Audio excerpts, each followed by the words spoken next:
ஓம் சாய்ராம். என் அன்பு செல்லமே, என்னுடைய அழகான தங்கமே, உன்னுடைய அத்தனை விதமான விஷயங்களும் தெரியும். உனக்கு ஒரு உண்மையான ஒரு விஷயத்தை நான் சொல்லத்தான் வந்தேன். அது என்னவென்றால், சிலர் உனக்கு நம்பிக்கை துரோகம் செய்கிறார்கள். ஆனால் அது கூட தெரியாமல் எதற்காக தங்கமே இப்படி எல்லோரையும் நம்பி நம்பி ஏமாந்து கொண்டே இருக்கிறாய்? நம்பிக்கை துரோகம் செய்கிறார்கள், ஆனால் அவர்களை நீ நம்புகிறாய். ஆனால் உன்னை மட்டும் என்னால் புரிந்து கொள்ளவே முடியவில்லை. என்ன தெரியுமா? சில நம்பிக்கை துரோகம் செய்கிறார்கள் என்றால் அவர்களை ஒதுக்குவார்கள். ஆனால் சில நம்பிக்கை துரோகம் செய்கிறார்கள் என்று தெரிந்தே நீ எதற்காக சேர்த்து வைத்துக் கொள்கிறாய் என்பதுதான் புரியவே இல்லை. யாரிடம் எப்படி நடந்து கொள்ள வேண்டும், எந்த ஒரு விஷயத்தை எப்பொழுது செய்ய வேண்டும் என்று இவ்வளவு அடிபட்டும் உனக்கு புரியவில்லையா? இன்னும் எத்தனை பாடங்களை தான் நீ கற்றுக்கொள்ள போகிறாய்? எத்தனை விஷயத்தை தான் நான் உனக்கு சொல்லிக் கொடுக்க முடியும்? நீயே சொல் பார்க்கலாம். உனக்கு ஒரு விஷயம் சொல்லட்டா? ஒரு கூட்டமாக ஆடுகள் மேய்ந்தது. அந்த ஆடுகள் அவ்வளோ கூட்டத்துலையும் என்ன பண்ணுச்சுன்னா, அவ்வளோ கூட்டம் நிற்கிதே அப்படிங்கிறதுக்கு பார்த்து ஒரு நரி எப்படியாவது ஒரு ஆட்டுக்குட்டியை இதுலேருந்து பிடிச்சிடணும் அப்படின்னு நினச்சிது. அதுக்கு அந்த ஆட்டுக்குட்டிங்களெல்லாம் பார்க்க கூட்டமாக ஆட்டுக்குட்டிங்களை பார்க்க ரொம்ப அதுக்கு பசி வந்துட்டு, அப்போ எப்படியாவது ஒரு ஆட்டுக்குட்டியை பிடிச்சி சாப்பிடணும் அப்படின்னு சொல்லிகிட்டே இருந்தபோது ஒரு ஆட்டுக்குட்டி மட்டும் அந்த மந்தையிலேருந்து தனியாக வந்துருச்சு. அப்போ ஓடி போய் அந்த ஆட்டுக்குட்டியை அந்த நரி பிடிச்சிருச்சு. பிடிச்சி வேகமாக, ஒரு நிமிஷம் கூட தாமதிக்காமல் வேகமாக லபக்குன்னு சாப்பிட்டுடுச்சு. அப்போ என்ன ஆயிடுச்சு? இது வேகமாக சாப்பிட்டதுனால குறுக்க போய் ஒரு எலும்பு மாட்டிக்கிச்சு அது தொண்டையில் மாட்டும்போது அதால் எடுக்கவே முடியல. என்னென்னமோ செஞ்சு பார்த்துச்சு, எதுவுமே நடக்கலை. அதுக்கு எல்லாமே அதுக்கு ரொம்ப கவலையாயிடுச்சு. காட்டுக்குள்ளே போய் அத்தனை மிருகங்கள்கிட்டையும் போயிட்டு, எனக்கு உதவி செய்யுங்க, என்னுடைய தொண்டையில் போய் முள் மாட்டிக்கிச்சு, எடுத்து விடுறீங்களா அப்படிலாம் கேட்கும்போது யாருமே அந்த நரிக்கு உதவியே செய்யலை. புரிஞ்சுதா? யாருமே உதவி செய்யலை. ஏன்னா அந்த நரியை பற்றி எல்லாருக்கும் தெரியும். அதனால உதவியே செய்யலை. அப்போ தண்ணி ஓரமாக நின்று தண்ணியை குடிச்சிட்டு இருந்துச்சு. ஒரு குளம் ஓரமாக நின்று தண்ணி குடிச்சிட்டு இருக்கும்போது நேராக ஒரு கொக்கு பறந்து அந்த குளத்தில் தண்ணி குடிக்கிறதுக்காக வந்தது. அப்போ வரும்போது என்ன தெரியுமா சொல்லிச்சு? அந்த கொக்கு கிட்ட போயிட்டு, நீ எனக்கு என் வாயில் என் தொண்டையில் ஒரு முள்ளை மாட்டியிருக்கு, அந்த முள்ளை நீ எடுத்து விடு, உனக்கு நான் பரிசு தரேன் அப்படின்னு சொல்லிச்சு. நீ எனக்கு பரிசு தர போறியா? என்ன கொடுப்ப அப்படின்னு அந்த கொக்கு கேட்கும்போது, நீ கொடு, நான் உனக்கு என்ன பரிசு தரேன் அப்படிங்கிறத நான் சொல்கிறேன் அப்படிங்கிறத சொன்னிச்சு. அது சொல்லும்போது, சரி நமக்கு பரிசு தர போகிறானே அப்படின்னு சொல்லிட்டு அந்த கொக்கு என்ன பண்ணுச்சு, அது ஒரு மூக்கு ரொம்ப பெருசாக இருக்கும்ல, அதனால அந்த மூக்கை வச்சு தொண்டையில் இருக்கிற எலும்பை எடுத்து விட்டுச்சு, மாட்டிருக்க எலும்பை.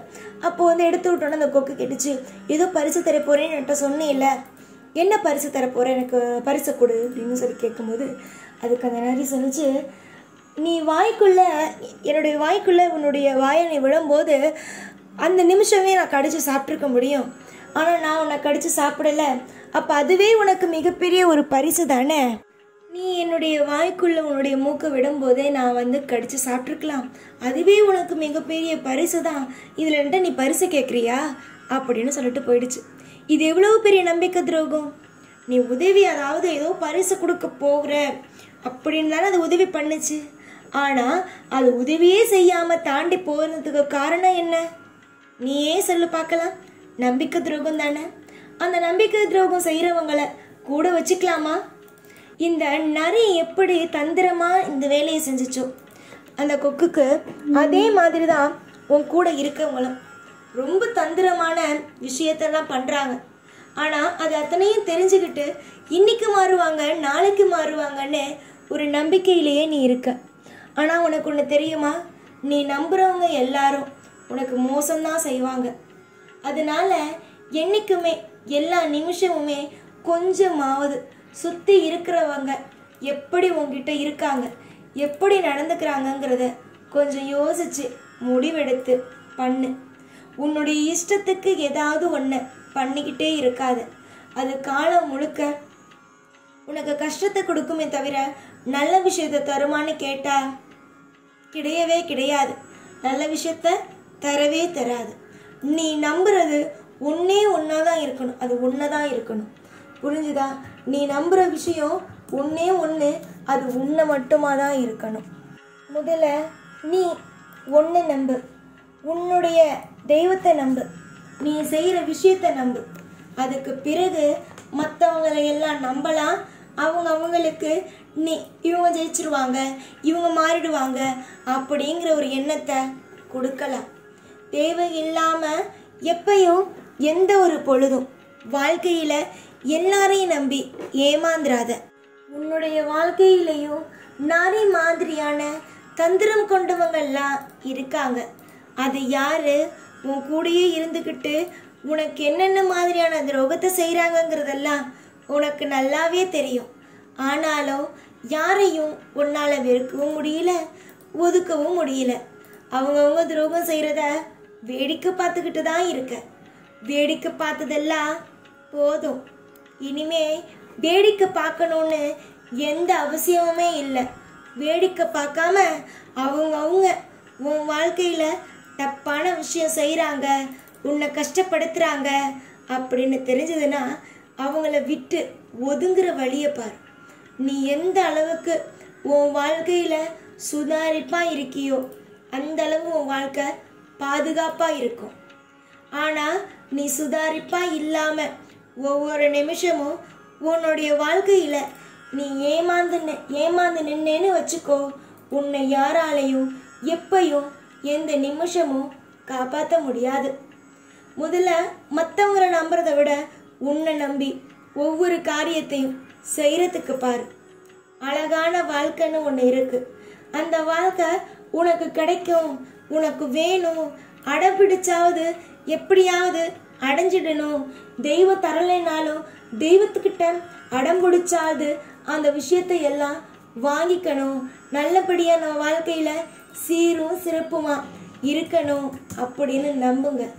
அதை விட்டுட்டு நிறைய போல இருக்கிறவங்கள கூடயே வச்சுக்கிட்டு இருந்தீங்க, வாழ்க்கையில் நித்தம் ஏமாற்றம் மட்டுமே தான் நீங்கள் சுமப்பீங்களே தவிர நல்ல விஷயத்த சுமப்பீங்களான்னு கேட்டால் கிடையாதுன்னு தான் அர்த்தம். இவ்வளவு தூரம் இறங்கி வந்து உங்ககிட்ட இந்த சாய் பேசுறதுக்கு காரணம் என்ன தெரியுமா?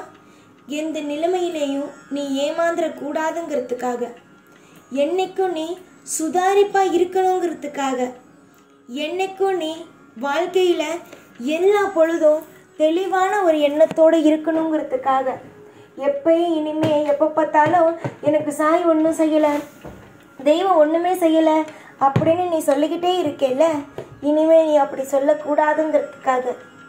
நீ செய்கிறதெல்லாம் தப்பு. ஆனால் தெய்வம் சொல்கிற எதையும் கேட்குறதும் இல்லை. ஆனால் தெய்வத்து மேலே அதிக பழி. தெய்வம் ஒரு நபரை ஆள் காட்டும் போது, இவங்க தப்பானவங்கன்னு காட்டும் போதே புரிஞ்சுக்கணும்.